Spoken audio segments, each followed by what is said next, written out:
You smell the river before you see anything at all.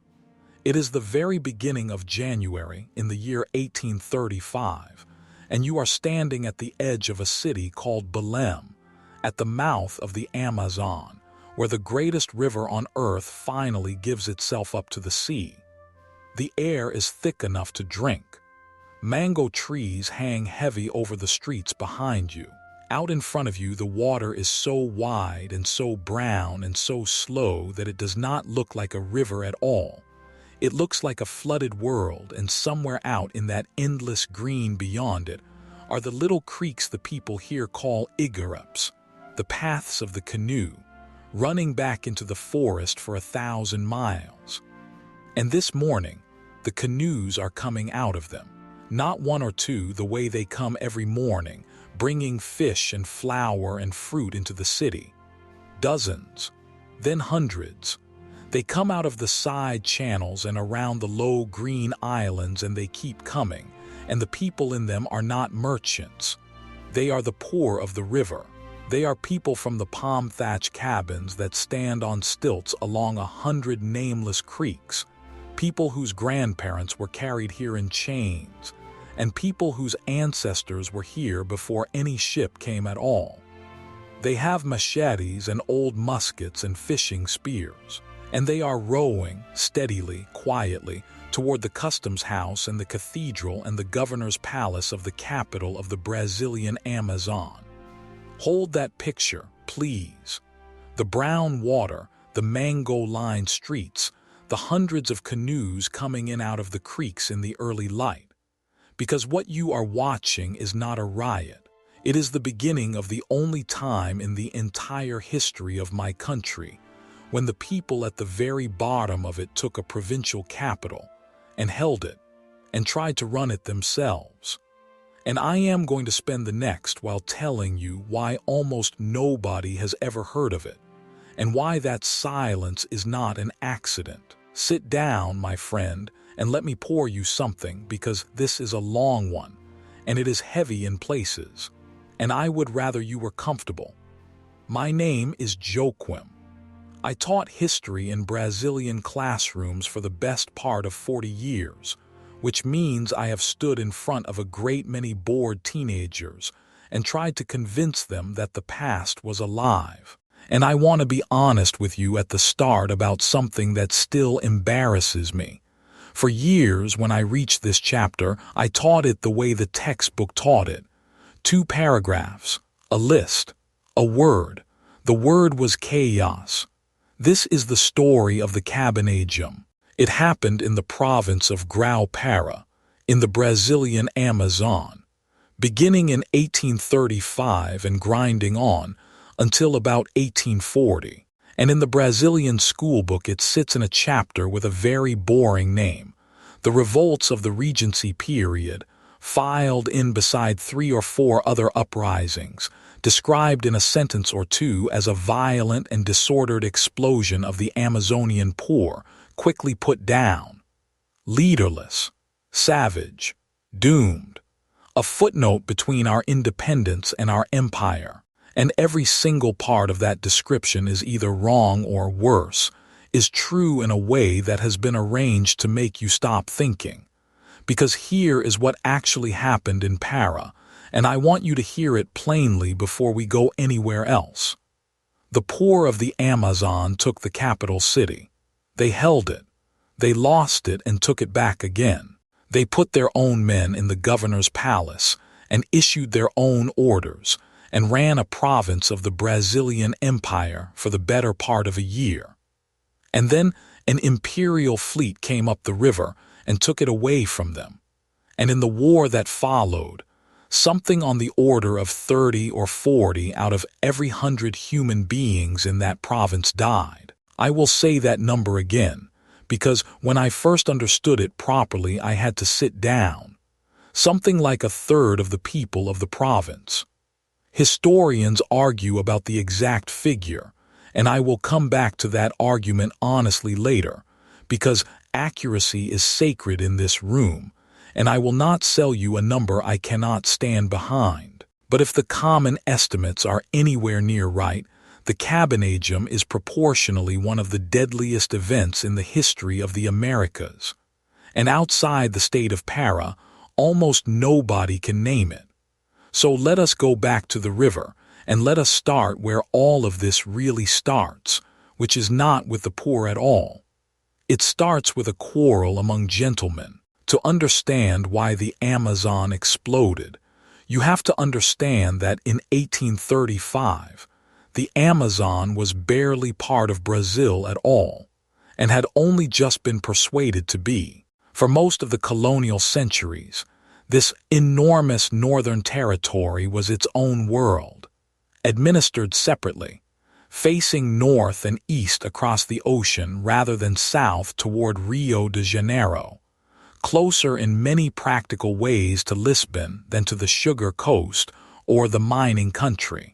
Its capital, Belem, was a real city, a proper colonial city of churches and warehouses and a customs house on the water, and everything in it moved by river, because there were no roads and there would not be roads for a very long time. Beyond Belem lay a network of waterways the size of a continent, and along those waterways lived the people this story is about.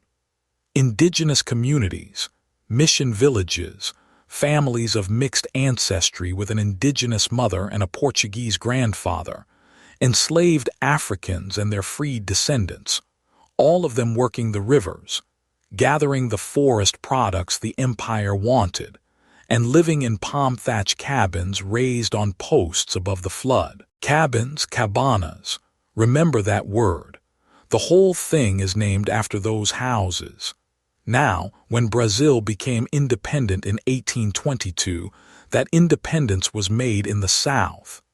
It was made in Rio de Janeiro and Sao Paulo by a Portuguese prince who stayed behind and made himself an emperor, and the north did not simply cheer and fall into line. Para did not join independent Brazil until 1823, later than the South, and it did not join out of pure enthusiasm. There was pressure. There was a naval intervention in the harbor. There were people in Belem who wanted to remain with Portugal, and people who wanted something else entirely, and the whole thing was settled more by force and by the arrangements of the powerful than by anything you could honestly call the will of the province. So picture the situation. Here is a vast, poor, isolated, river-bound province, with its own history and its own grievances, which has just been attached, without much of a vote, to a brand new empire run from a city thousands of kilometers away that most people in Para would never see. And Rio then began appointing men to govern them, outsiders frequently, sent north to administer a place they did not know and did not much like. And here is the piece that matters most for what follows. Underneath the grievance of the local gentlemen who resented being ruled from Rio was a far deeper grievance belonging to the great mass of the population, who were ruled by absolutely everybody. The people of the cabins were poor beyond what most of us can easily picture. They were subject to forced labor arrangements, to conscription, to the whip. Indigenous people were pressed into service on the rivers. Enslaved people worked in the town and on the estates. Freed people lived one bad month away from being pressed back down, and none of them had any say in anything at all. Two griefs, then, stacked on top of each other. The elite grief, which was about who gets to be president of the province, and the popular grief, which was about whether a human being who lives in a cabin on a creek counts as a person. And in 1835, the first of those cracked open, and the second came pouring out through the gap. The immediate trigger, as so often, is almost comically small compared to what it unleashed. In the early 1830s, Brazil was in the period we call the Regency. The first emperor had abdicated. His son and heir was a child, and the country was being run by a shifting committee of politicians in Rio while everyone waited for the boy to grow up. It was a weak, nervous, improvising government, and provinces all over Brazil took the opportunity to have their own arguments. In Para, the argument was about the provincial presidency. Rio appointed a president the local factions did not accept. There were men of standing in the province, plantation owners, cattlemen of the island of Marajo, merchants, priests, who believed the province was being handed to strangers and looted by them. Among them were the names that are about to become the leadership of this revolt, and I want you to notice something about them right now before we go on. Felix Clemente Malcher was a landowner. Francisco Pedro Vinagre was a cattle rancher, a man of some property. There was a priest deeply involved, and there were educated men who wrote and argued. These were not the poor of the cabins. These were provincial gentlemen with a provincial gentleman's complaint. We should be governing here, not them. Some of them had been jailed. Some had been hunted. By the end of 1834, they were conspiring in earnest to remove the President Rio had given them and take the province for themselves. That is how it started. A quarrel over who gets the palace. If it had stayed a quarrel over who gets the palace, it would deserve its 2 paragraphs in the textbook, and you and I would not be sitting here. But to remove a government you need men, and the men available on the rivers of Para were the men of the cabins. And the gentleman made the oldest mistake in the book, the one that runs through the whole history of revolution everywhere on earth. They opened the door a crack, to let in just enough force to win their argument, and they did not understand that the people they were letting in had an argument of their own. On the 7th of January, 1835, it broke. The rising came into Belem in the night and in the early morning, from the water and from the edges of the town, and by the time the sun was properly up, the capital of the Brazilian Amazon had changed hands. The provincial president was killed. The commander of the local armed forces was killed. The palace, the arsenal, the barracks, the customs house, all of it was taken, and out in the streets under the mango trees were thousands of people from the creeks and the cabins and the poorest quarters of the town, armed, victorious, and entirely unsupervised by anybody who could have stopped them. I am not going to predify what happened in those days.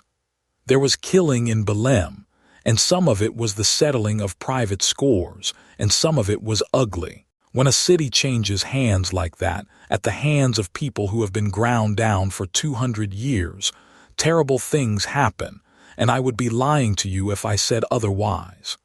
Accuracy is sacred, remember.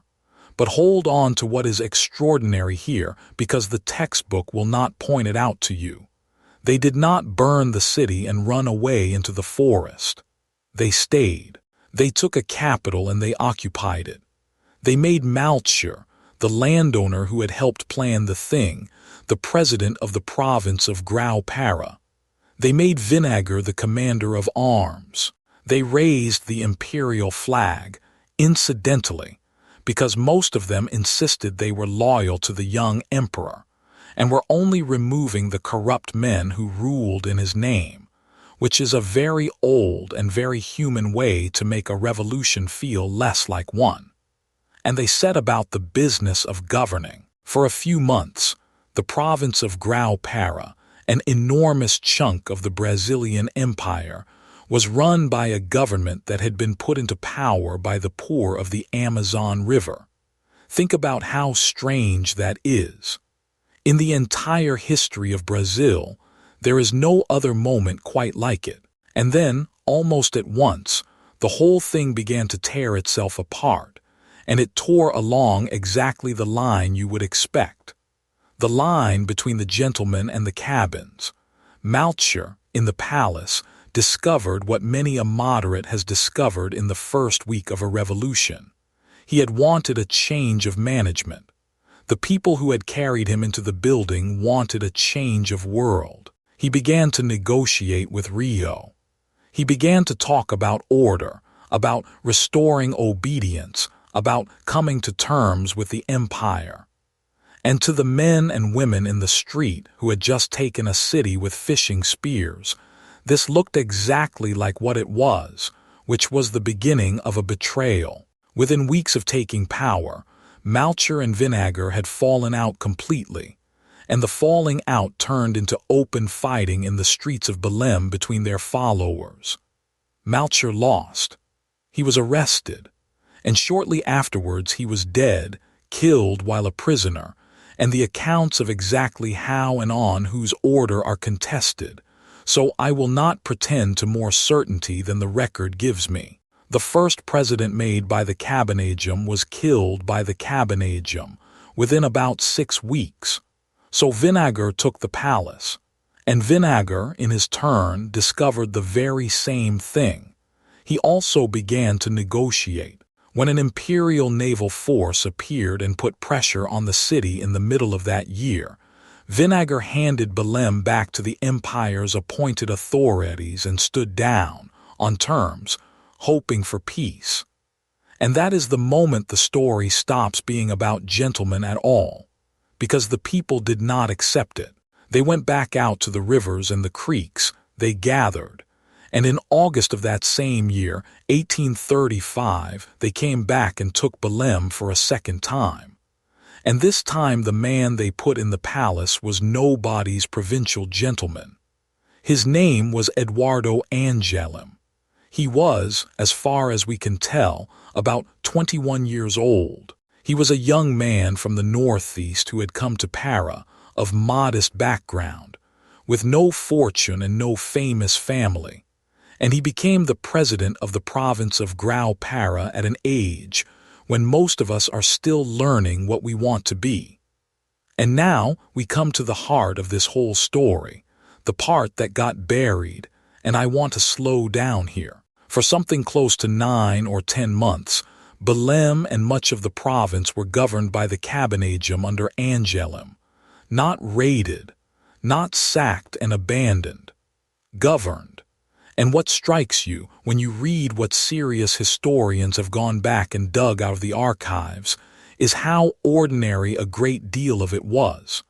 They tried to keep the port working. They worried about food supply, because a city cut off from the sea and from the interior gets hungry very quickly. They issued orders and appointed officials and dealt with correspondence. They tried to maintain religious observance, because these were profoundly Catholic people, and the priest was a real figure among them. They insisted, over and over in writing, that they were loyal to the Brazilian Empire and to the boy emperor, and that their quarrel was with the men who ruled the province badly. Does that sound like a leaderless savage explosion to you? It was not a utopia. I want to be careful. There were factions, there was violence, there were people who used the moment for private revenge, and there was the enormous practical problem that the empire had put a naval blockade across the mouth of the river, and the city was slowly starving. The government of the cabanos was improvised, harassed, and short of everything. But it existed. Real people from the bottom of one of the most rigid societies in the Americas held a capital city for the better part of a year and made decisions in it. That happened. It is in the documents. And when the empire came to take it back, one of the first things that had to be done, and it was done very thoroughly indeed, was to make sure that nobody would ever describe it that way. The empire came in 1836, and it came the way empires come to a country made of water. It came by sea. The Regency government in Rio was, by this point, thoroughly frightened, not merely because a province had been lost, but because of who had taken it.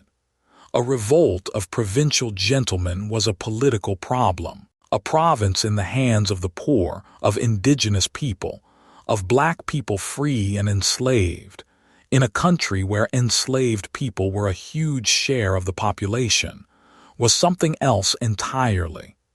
It was the thing the Brazilian ruling class feared more than any other thing in the world, and everybody understood it. So they sent a fleet, and they sent it under British-assisted naval command. This is worth pausing on.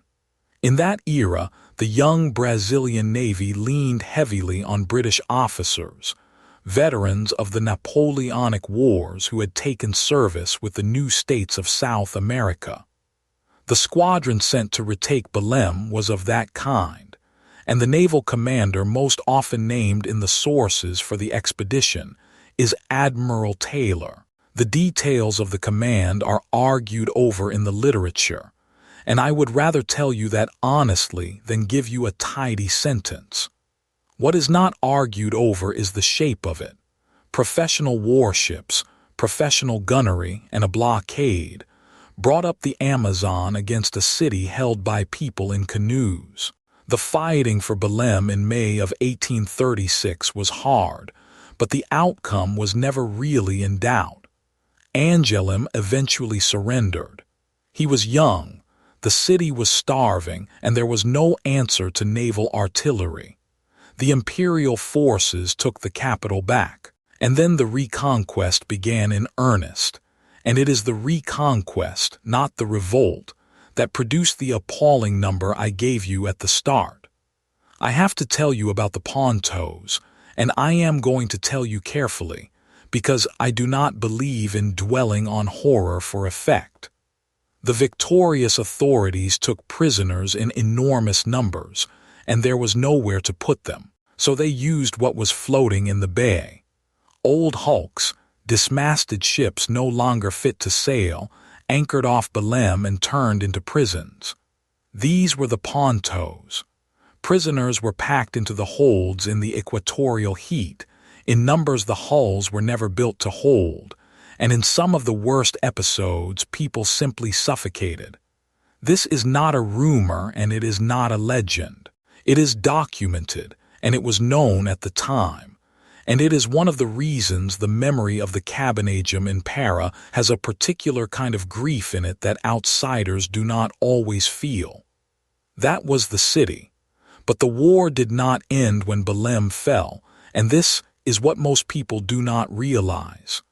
The cabanos went back to the water, and the war moved out of the capital and into the rivers and the flooded forest and the creeks, and it lasted in one form or another for years.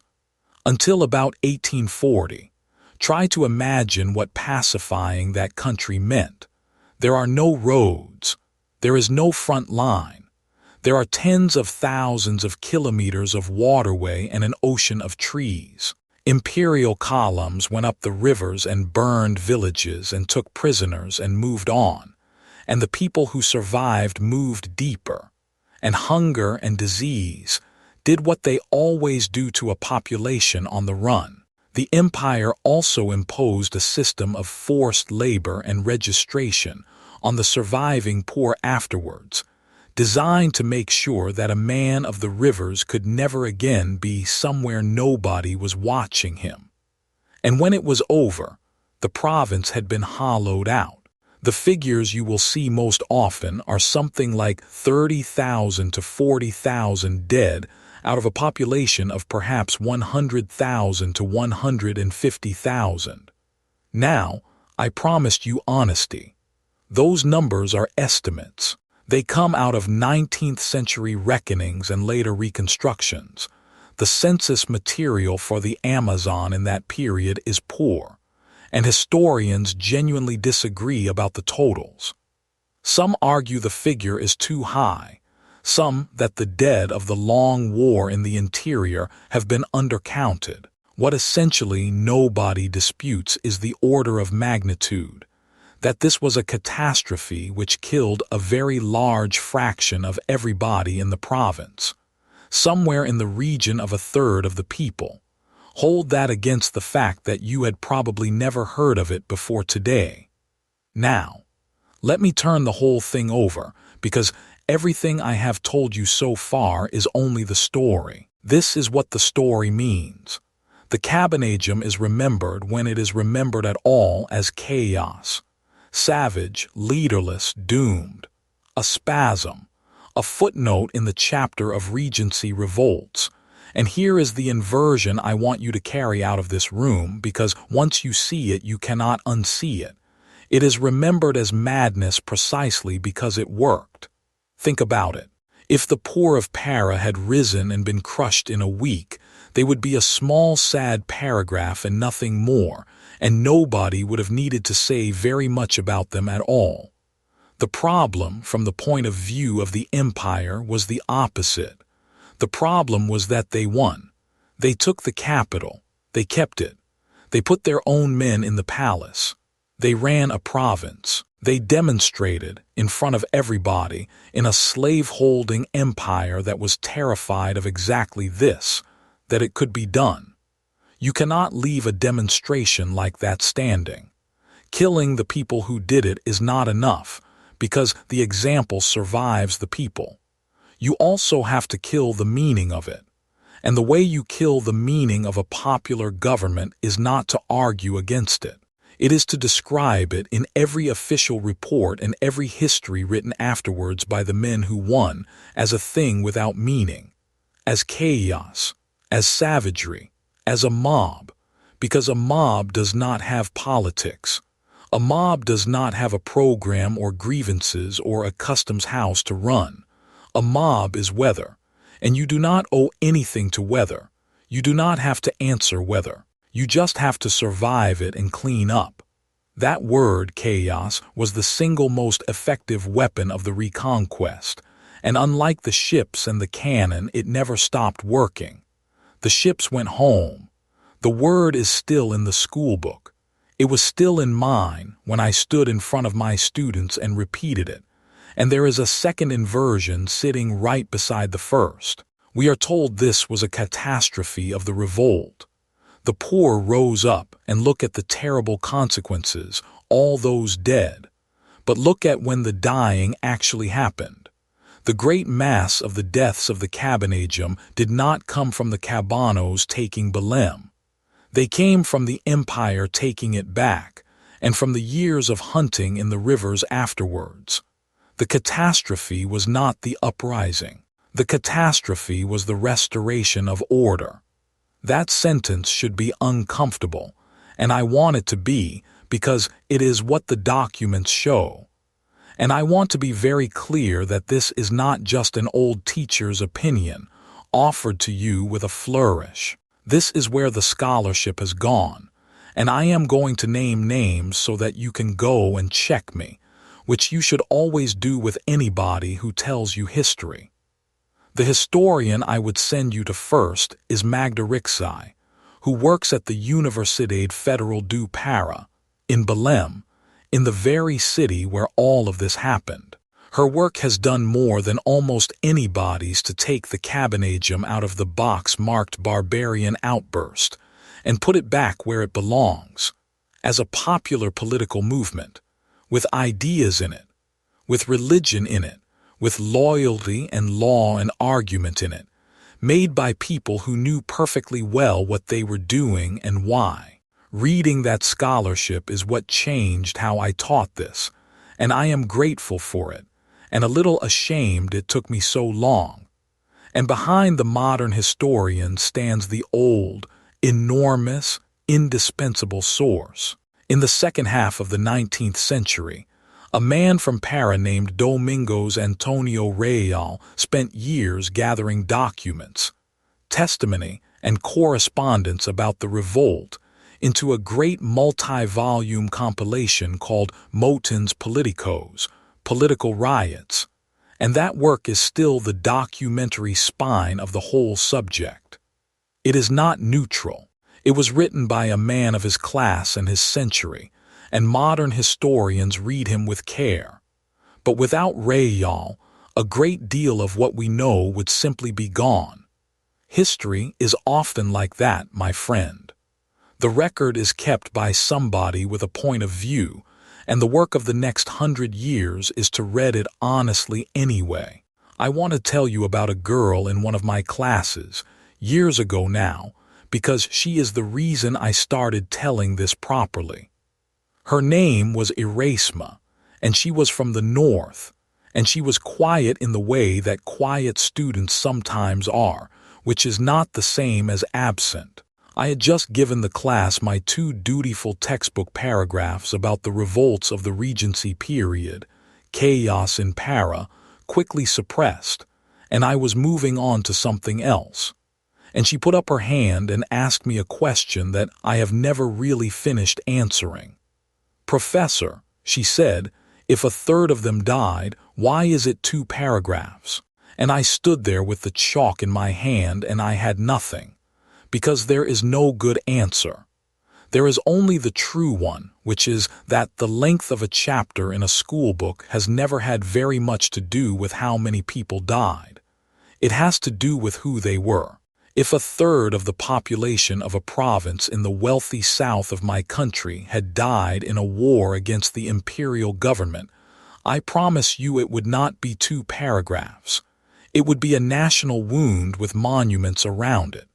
The people of the Amazon cabins got a word instead: chaos. So I went and read properly for the first time, and I came back the next year and taught it differently, and I have taught it differently ever since. Erasma, wherever you are, this one is yours. Now let me turn away from the river and toward you, because there is a lesson in the Cabanagem that has nothing to do with Brazil, and I think you already feel it coming. Here it is. When people at the bottom take power and it goes badly, history calls it chaos. When people at the top take power and it goes badly, history calls it a difficult period. It is the same event. It is the same suffering, often much more of it. But the vocabulary changes completely depending on who was holding the palace when things went wrong. A government of gentlemen that mismanages a famine has faced challenges.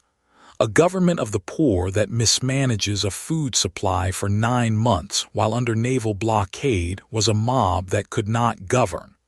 A rebellion by the respectable when it wins is a founding.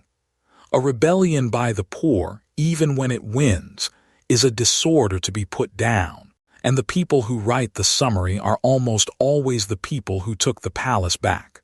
So here is what I would like you to do with this, and it is the only homework I will ever set you. Go and look at your own country's history, whichever country that is, and find the moment when people at the bottom of it took something and held it briefly, and were then defeated, and then look at the word your schoolbook uses for them. Riot, mob, unrest, troubles, disorder, and ask yourself who chose that word and when, and what they would have had to admit if they had chosen a different one. Because the word is not a description, my friend. The word is the last stage of the Reconquest, and it is the stage that never ends. I would really like to hear from you on this one, and I have 2 questions for you, so please take them one at a time. First, the easy one. Had you ever heard of the Cabanagem before tonight? Genuinely, I want to know, because I suspect the answer from outside Brazil is almost always no, and I would like to see just how complete that silence is. And second, the one I actually care about. Tell me the moment from your own country's past when ordinary people took power, or nearly did, and tell me the word your schoolbooks use for them. Just the word. I want to read those words all lined up together in the comments, from a dozen different countries, because I think when you see them in a row, you will notice that they are all doing exactly the same job. And if this was worth your evening, then do an old teacher a kindness and subscribe, because the history of my country is full of enormous things that were shrunk down to a word by the people who won, and I intend to keep going and opening them back up, 1 warm hour at a time, for as long as you will sit here with me. My name is Joaquim. Thank you for staying all the way to the end of a hard one. And the next time you are reading about some far-off uprising, and the book tells you briskly that it was simply chaos, I want you to think of the mouth of the Amazon in the early light of a January morning, and hundreds of canoes coming quietly out of the creeks, rowed by people who had been told their whole lives that they were nobody. They were not chaos. They were a government for about a year, and somebody worked very hard to make sure you would never know it.